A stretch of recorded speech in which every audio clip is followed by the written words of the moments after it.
V kanadskom meste Mont Saint-Anne sa konali majstrovstvá sveta v horskej cyklistike Federácie UCI. V 8-člennej výprave slovenských cyklistov figurovali aj dvaja cyklotrialisti zo Záriečia, Tomáš Kalús a Tatiana Janíčková.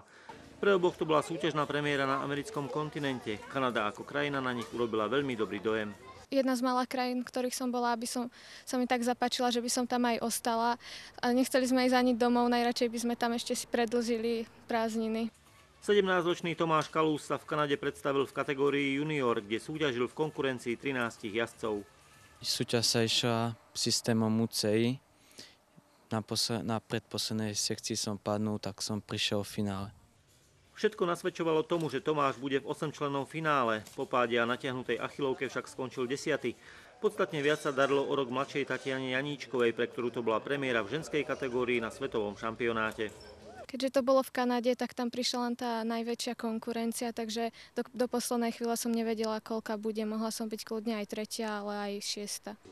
V lani Táňu trápili zdravotné problémy. Utrpela výron v oboch členkoch, o to viac sa snažila presadiť v tejto sezóne. Voči kanadskej trati nemala väčšie výhrady.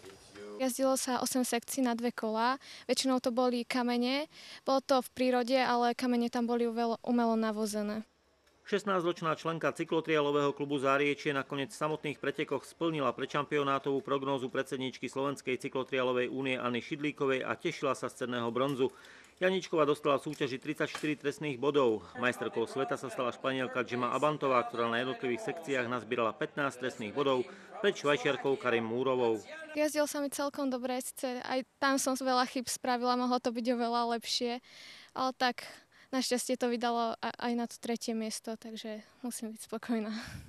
Pre 16-ročnú Táňu Janíčkovú je bronzová medaila z kanadského svetového šampionátu najväčším úspechom kariéry a vo svetovom rankingu ju posúva na 4. miesto.